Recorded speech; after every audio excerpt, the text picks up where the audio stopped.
Hi friends. Chicken అంటే ఇష్టంగా చాలామంది తింటూ ఉంటారు కదా! వాళ్ళ కోసం అయితే ఒక మంచి సూపర్ డూపర్ రెసిపీతో అయితే మీ ముందుకొచ్చేసాను. అంటే ఎప్పుడు చేసే చికెన్ కర్రీ, గ్రేవీ ఫ్రై ఇలా కాకుండా కొంచెం డిఫరెంట్ మసాలాలు అవి యాడ్ చేసేసి చేశాననమాట. చాలా బాగా వచ్చింది కర్రీ అయితే గిన. నేనైతే ఇది రైస్ లేక్ చేశాను. రైస్ లేకైనా, చపాతీ, రొట్టె, పూరి దేంట్లోకైనా చాలా బావుంటుంది. ఇంకా దీనికి తోడుగా బగారా రైస్ తిన్నామంటే అసలు నేను చెప్పనవసరం లేదండి. దీన్ని చూస్తుంటే నాకు ఇప్పుడు నీళ్ళు వచ్చేస్తున్నాయన్నమాట నోట్లో. అంత టేస్టీగా ఉంది. చాలా బావుండిందనమాట. బగారా రైస్ అయితే సూపర్‌గా ఉంటుంది ఈ కర్రీలోకి. ఇంకా ఇదేంటి ఇప్పుడు కార్తీక మాసం కదక్క! ఇప్పుడేంటి చికెన్ చూపిస్తున్నారు అనుకుంటున్నారా? అదేం లేదండి. ఇదైతే గిన దీపావళికి ముందు చేసిన వీడియో అనమాట. ఇప్పుడు అప్‌లోడ్ చేస్తున్నాను. కొంచెం సెల్ ప్రాబ్లమ్ అవ్వడం వల్ల నేనైతే గాని వీడియో అనేది అప్‌లోడ్ చేయలేకపోయాను. సో, కార్తీక మాసం అందరూ తినాలని లేదు. తినకుండా ఉండాలని ఏం లేదు గదా! కొందరు తింటారు, కొందరు తినరు. అంతే సేమ్. మేమైతే కార్తీక మాసంలో తినమనమాట. ఇంక ఇది వచ్చేసి కార్తీక మాసం ముందు సండే వచ్చింది గదా!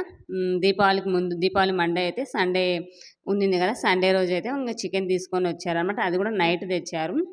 ఇంగ అందుకోసం అనేసి నేనైతే గిన కొంచెం గ్రేవీ గాకుండా, ఫ్రై గాకుండా కొంచెం డిఫరెంట్ మసాలా అయితే యాడ్ చేసేసాను.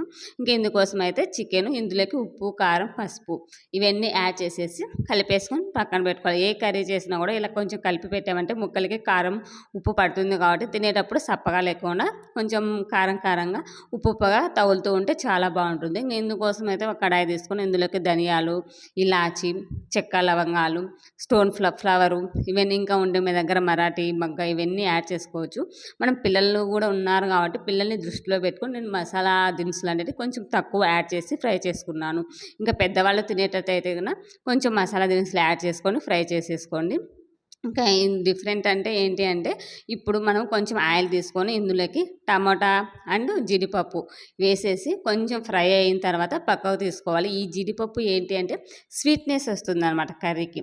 కొంచెం స్వీటుగా, కొంచెం కారంగా కర్రీ అయితే గిన నేను చెప్పలేనండి. టేస్ట్ మటుకు చాలా బాగుంది. మీరు కూడా ట్రై చేయండి. ఖచ్చితంగా పిల్లలు లైక్ చేస్తారు. ఇంకా ఇలా టమోటాలు, ఈ జీడిపప్పు కొంచెం ఫ్రై అయిన తర్వాత తీసి పక్కన పెట్టుకోవాలి. ఇదే కడాయిలోకి మనము సన్నగా కట్ చేసుకున్న ఆనియన్స్, కరివేపాకు, పచ్చిమిర్చి, బిర్యానీ ఆకు ఇవన్నీ వేసేసి మంచిగా ఫ్రై చేసేసుకోవాలి. కొంచెం గోల్డెన్ బ్రౌన్ కలర్ వచ్చేంత వరకు అయితే ఫ్రై చేసుకోవాలి. ఇదే ఆయిల్‌లో చేయడం వల్ల మనకు టేస్ట్ అనేది కొంచెం బాగా వస్తుంది. ఇంగా ఇందులోకి ఒక స్పూను అల్లం వెల్లుల్లి పేస్ట్ వేసిన తర్వాత పచ్చి స్మెల్ పోయేంత వరకు మంచిగా ఫ్రై చేసుకున్న తర్వాత మనం మ్యారినేట్ చేసుకున్న చికెన్ ఉంది కదా! ఉప్పు, కారం, పసుపు ఇవన్నీ వేసి ఈ చికెన్ యాడ్ చేసేసి మంచిగా కలిపేసి మూత పెట్టి ఒక 20 మినిట్స్ సిమ్‌లోనే వదిలేసేయాలనమాట. అంటే నేను ఇంకా ఎక్కువ ఎక్కువ వాటర్ యాడ్ చేయకోకుండా అదే చికెన్‌లో వస్తుంది కదా వాటర్ దాంతోనే చేస్తున్నాను. సో, మీరు గ్రేవీలా కావాలి అనుకుంటే ఇంక కొంచెం వాటర్ యాడ్ చేసుకొని చేసుకోవచ్చు. ఇలా మనం మూత పెట్టి ఉడికించడం వల్ల సిమ్‌లో ఏమవుతుందంటే చికెన్‌లో ఉన్న నీరంతా పక్కకొచ్చేస్తది. అప్పుడు మనము దాన్ని చూసుకొని వాటర్ యాడ్ చేసుకోవాలా వద్దా? ఈ వాటర్ సరిపోతుందా? అనేది మనకు తెలుస్తుందనమాట. సో, ఈ విధంగా చూసారు కదా! ఎంత వాటర్ రిలీజ్ అయిందో చికెన్ నుంచి. తర్వాత మనం ఫ్రై చేసుకున్న టమోటా, జీడిపప్పు ఇవి ఉన్నాయి కదా! ఇవన్నీ మెత్తగా పేస్ట్ చేసుకోవాలి. పలుగ్గా కాకుండా మెత్తగా పేస్ట్ చేసుకొని ఈ చికెన్‌లో యాడ్ చేసేసుకొని ఇప్పుడే మీరు ఉప్పు, కారం ఇవన్నీ స్పైసెస్ చూసుకొని యాడ్ చేసుకోండి. ఇంకా మూత పెట్టేసుకొని ఒక 10 మినిట్స్ అయితే ఉడికించుకున్న తర్వాత లాస్ట్‌లో మనము ఫ్రై చేసుకున్న ధనియాలు, మసాలా దినుసులు ఇవన్నీ ఉన్నాయి కదా! ఇవన్నీ యాడ్ చేసేసుకొని ఒక 5 మినిట్స్ మూత పెట్టేసి ఒక 5 మినిట్స్ సిమ్‌లో ఉడికించామంటే ఆటోమేటిక్‌గా మనకు ఉడికిపోతుంది.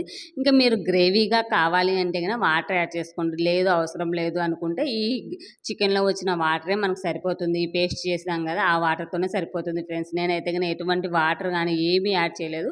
ఆ వాటర్‌తోనే అయితే చికెన్ చేశాను. అసలు టేస్ట్ నేను చెప్పలేనండి. అంత మంచిగా వచ్చిందనమాట.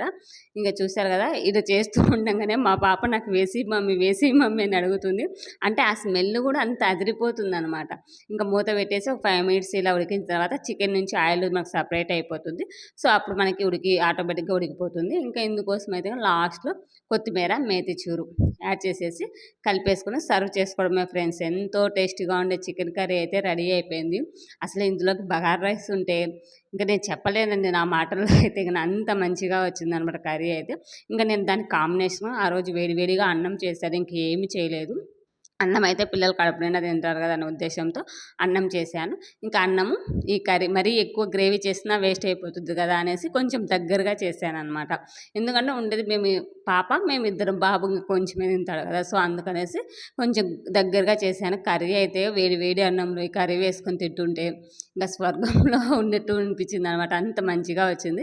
మీరు కూడా ట్రై చేసి ఎలా ఉంది ఏంటి అనేది నాతో అయితే షేర్ చేసుకోండి ఫ్రెండ్స్. అలాగే మన ఛానల్‌ని ఎవరైనా ఫస్ట్ టైం చూస్తున్నట్లయితే ప్లీజ్ సబ్స్క్రైబ్ చేయండి. ప్రసుబోహన్ వంటిల్లు సబ్స్క్రైబ్ క్లిక్ చేస్తే ఆల్ అనే ఆప్షన్ వస్తుంది. అందులో క్లిక్ చేస్తే నేను అనే నోటిఫికేషన్ వస్తాయి.